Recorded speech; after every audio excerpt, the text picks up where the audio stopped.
जय जय महाराष्ट्र माझा, दर्जा महाराष्ट्र माझा. जय जय महाराष्ट्र माझा, दर्जा महाराष्ट्र माझा. नमस्कार, मैं कथाकार संध्या अपने मुंबई क्षेत्र को प्रतिनिधित्व करके आई हूँ एक लोक कथा सुनाने के लिए. दोस्तों, महाराष्ट्र की वारली आदिवासियों के बारे में आप सब लोगों ने सुना ही होगा. वारली आर्ट और वारली डिजाइन वाला पेंटिंग्स और कपड़े आपने देखा ही होगा. इसमें जानवर, लोग, ये सब चित्रण किया है.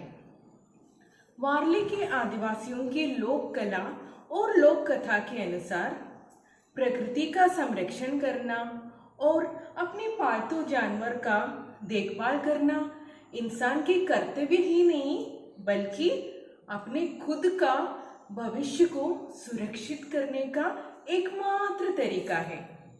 तो इसका उदाहरण अनेक लोक कथाओं में प्रचलित है. आज मैं आपको एक महाराष्ट्रीयन लोक कथा सुनाने वाली हूँ जिसका नाम है जादुई अंगूठी.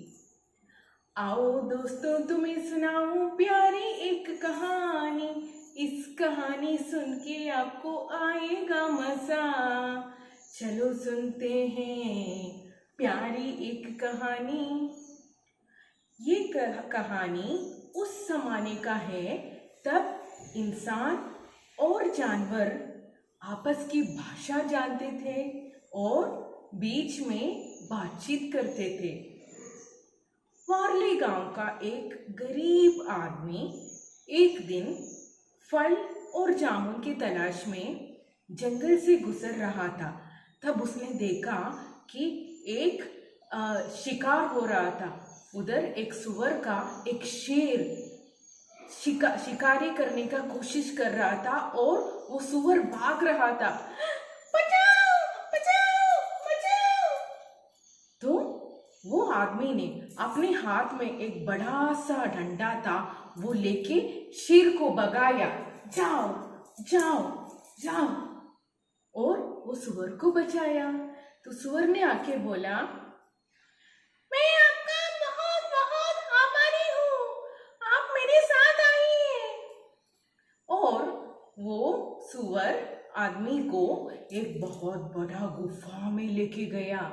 उधर जाके सुअर ने एक अंगूठी उसके हाथ में दिया और बोला, तुमको ये अंगूठी घर के छत के ऊपर लटकाना है, फिर हमेशा तुमको सौभाग्य आएगा.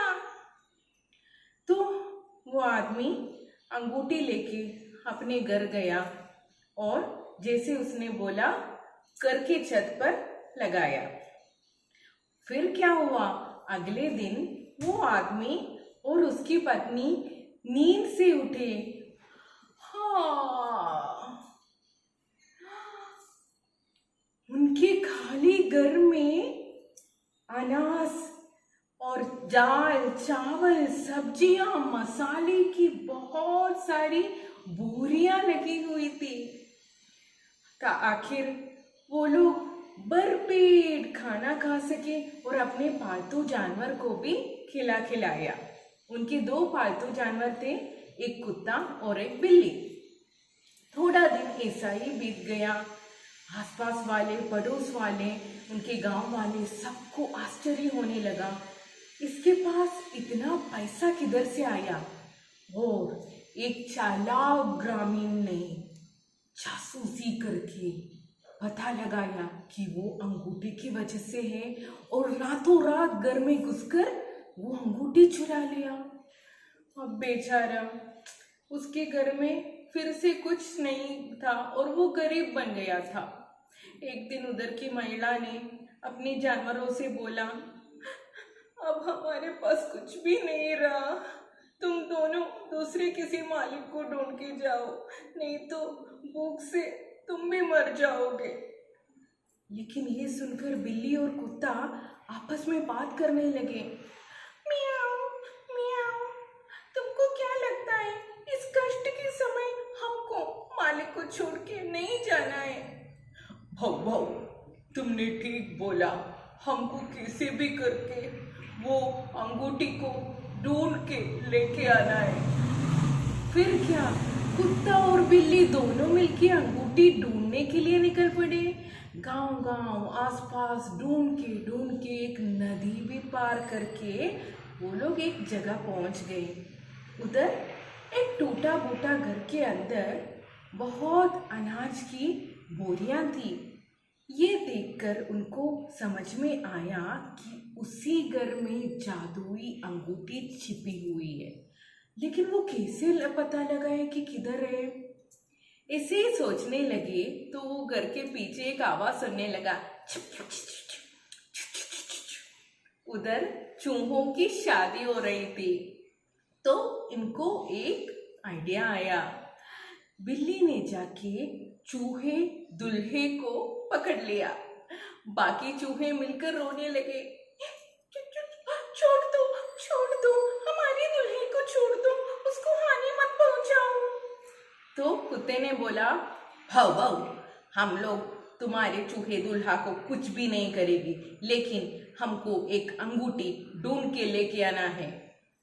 ये सुनकर बाकी चूहे घर में जाके ये जादुई अंगूठी ढूंढ के वापस लेके आके उनके हाथ में दे दिया। और बिल्ली ने वो चूहे दूल्हा को छोड़ दिया और दोनों खुशी खुशी घर लौटने लगे। लेकिन अचानक बहुत बड़ा बारिश आया और जो नदी उनको पार करके जाना है उधर भी बाढ़ आ गया। फिर भी कैसे भी करके तैर के बिल्ली और कुत्ता किनारे तक पहुंचे। लेकिन वो बाढ़ में उनके हाथ से वो ये अंगूठी फिसल के गिर गया। अब क्या करेंगे? तब उन्हें सुनाई पड़ा, उधर मेंढक की शादी हो रही थी। इस बार कुत्ते ने मेंढक दूल्हे को पकड़ा। तब बाकी मेंढक रोने लगे, अब हमारे दूल्हे को छोड़ दो, उसको कुछ नहीं करो। तो बिल्ली ने बोला कि हमारी एक अंगूठी नदी में गिरी, वो लेके आने से हम छोड़ देंगे। और इस बार मेंढक लोग मिलके नदी के अंदर जाके ढूंढ के जादुई वाला अंगूठी वापस कर दी। और इस बार दोनों सही सलामत अंगूठी को लेके घर वापस पहुंचे और घर की महिला को दे दिया। उसने वापस वो छत पे लटकाया। उसके बाद वो खुशी खुशी अपने आप और अपने पालतू जानवरों को संभालते हुए खुशी खुशी जीने लगे। तो चलो दोस्तों, ये थी मेरी कहानी। आप सबको पसंद आई होगी। सबको मेरा नमस्कार।